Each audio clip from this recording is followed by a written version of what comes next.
Olá pessoal, tudo bem? Então, hoje nós vamos dar continuidade à nossa aula, nós vamos para o assunto 10 da nossa apostila e nós falaremos sobre um período literário muito importante. E a gente vai chamar de período porque ele ainda não pode ser considerado, ele não vai ser considerado uma escola. Por quê? Porque é um momento da literatura que marca uma transição literária entre uma fase e outra que ainda há de surgir. A essa transição nós vamos chamar de pré-modernismo. Essa transição ela durou aproximadamente uns 22 anos. Ela teve início no ano de 1900 e foi até 1922, que foi quando foi constituído ou aconteceu a Semana da Arte Moderna, que é assunto para outra aula. Bom, por que nós estamos falando desse tema hoje? Na nossa apostila, o autor de destaque é Augusto dos Anjos.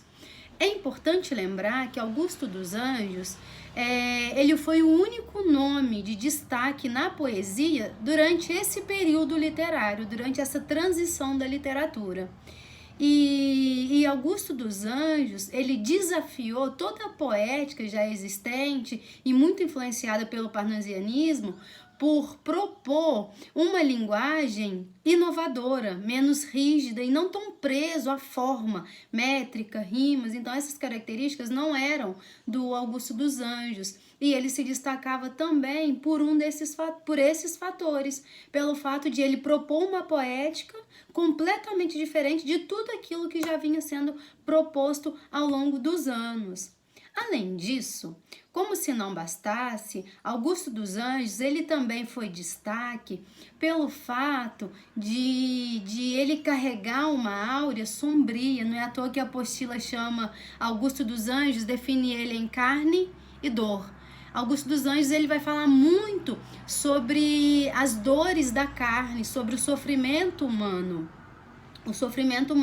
naquele recorte ou naquele período histórico, certo?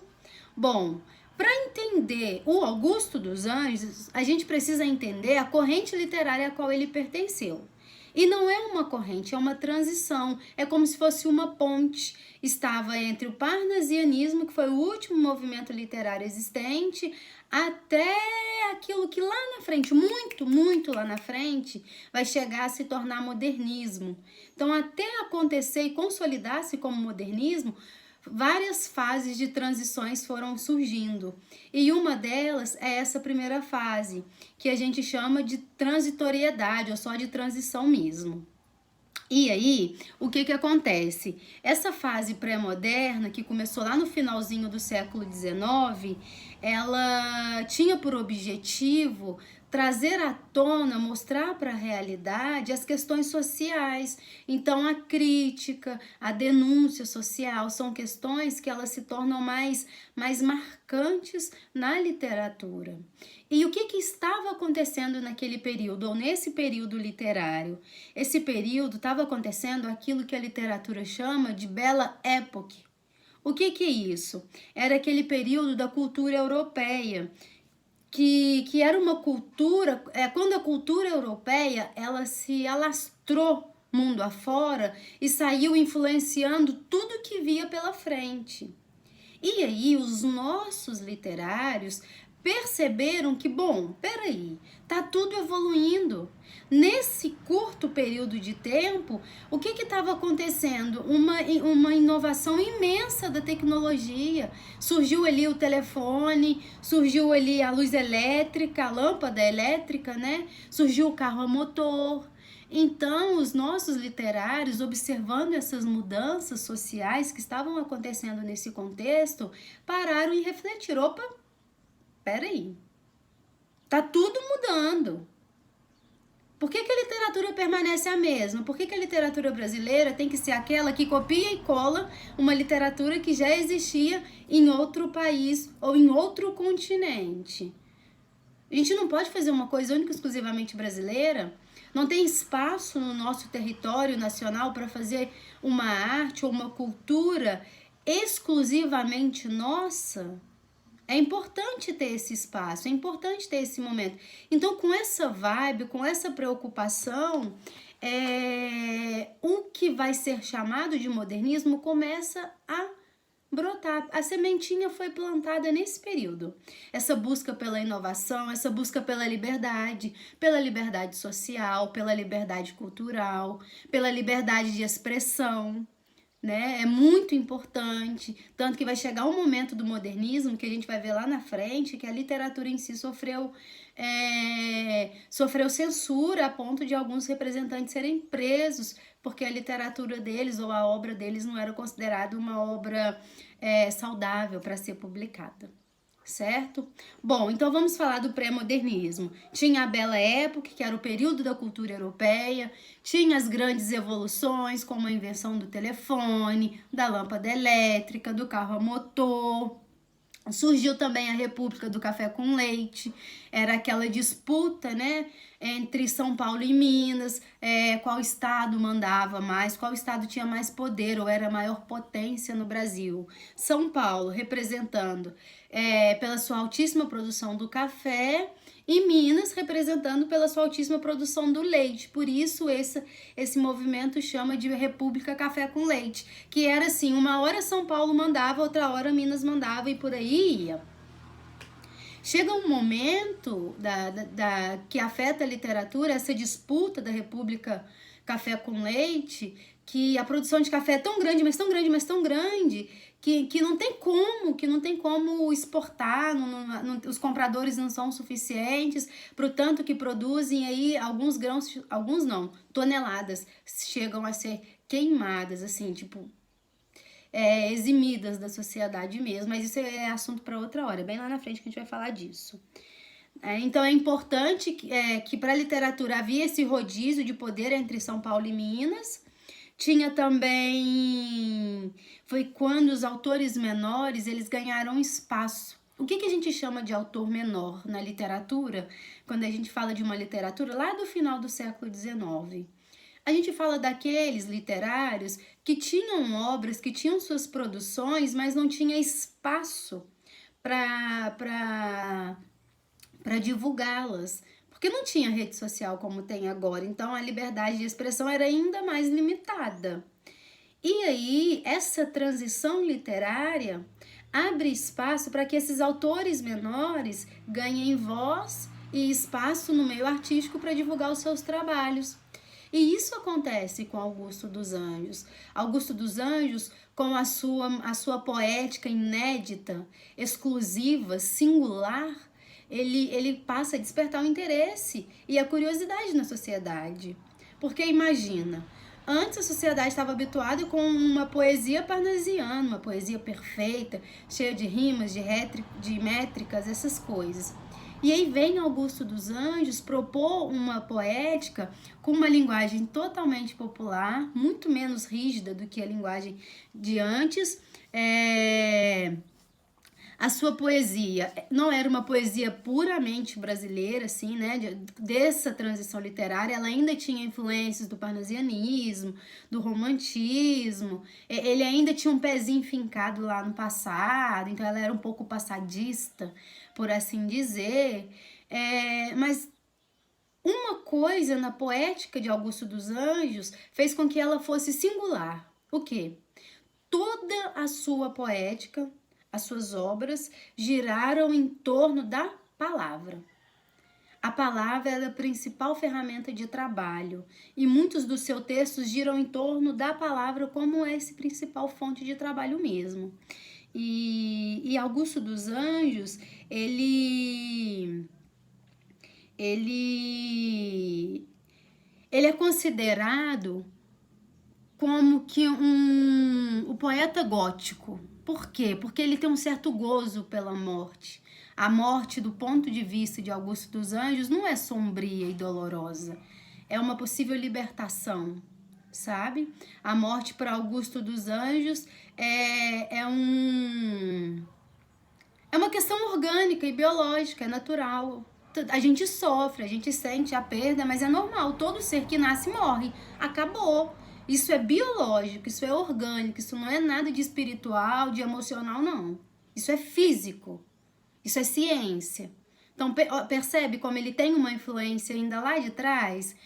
Que teoria? Quem é o teórico ou estudioso que defende a ideia de que a morte é orgânica, de que a morte em si não tem que representar toda essa dor que nós tendemos a sentir? Freud, que influenciou lá atrás o naturalismo, o realismo, o simbolismo. Então, Augusto dos Anjos, ele ainda tem umas influências passadiças e essas influências ficam marcadas ali nos seus textos, nos seus poemas.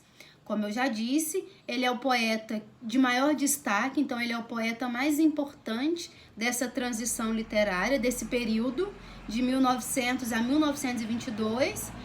Nesse curto tempo de espaço, assim, não tem outro poeta que se destaque tanto quanto ele.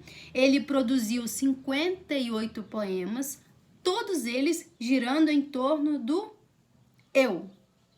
E ele produziu apenas um livro, só tem um livro produzido dele, o resto são tudo poemas. E aí, ele falava muito sobre dor, angústia, esses sentimentos provocados pela morte. Tinha uma conotação científica, como eu acabei de falar? Tinha, porque ele era preso à ciência. Ele usava a ciência para explicar o seu conceito sobre dor, angústia, sofrimento, morte, essas coisas. Ele usou termos inéditos, né? Quem vai escrever poesia que fala de sofrimento, de dor, de morte, que não é amor? Então, são termos muito novos, muito diferentes de tudo aquilo que a poética literária já tinha apresentado até esse presente momento. Então, ele chama a atenção, ele se destaca por isso. Ele também trabalha a questão da musicalidade, então o lirismo é muito forte no seu texto. Ele trabalha as sensibilidades ou sinestesia também, ele mistura um pouco essas nuances ali. Ele faz nos seus trabalhos, ele faz registros ínfimos e ele também é bem detalhista. E ele deixa... E nele, é assim, na mesma hora que ele tá com o pé fincado na realidade, ele faz uma divisão meio que cósmica, sabe? Quando ele fala sobre morte, dor, angústia, ele se respalda da ciência para justificar esses sentimentos, essas emoções, mas ele também faz uma coisa muito meio que cósmica, viajada ali numa... Ele é único, ele é singular, ele é Augusto dos Anjos, um nome super angelical, mas se fosse anjo, se ele tivesse que ser um anjo, ele seria o anjo da morte, porque é o principal assunto dele, é a principal temática, é nisso que ele está preocupado, é disso que ele faz a principal fonte dos seus temas ou dos seus assuntos. Trágico, dramático, tipo Mulher na TPM, ele é dramático, então assim, ele é muito introspectivo, muito tudo eu, meu sentimento, o que eu sinto, o que eu penso, como eu reajo, como me afeta. Então, todas essas perguntas eram respondidas em seus próprios textos. Então, a gente pode falar que a poética de Augusto dos Anjos é uma poética que responde à necessidade especificamente dele, enquanto autor. E se a gente tivesse que definir Augusto dos Anjos em poucas palavras, a gente definiria poeta da morte, do eu e da angústia. Acabou, essas são as descrições dele.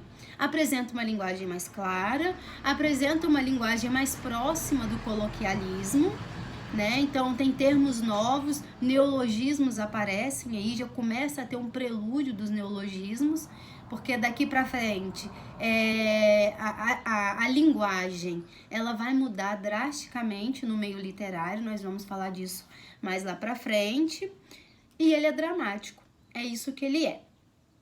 Ele usa palavras fortes, pesadíssimas, para falar sobre a morte. Assim, ele não usa eufemismo, não tem eufemismo com ele.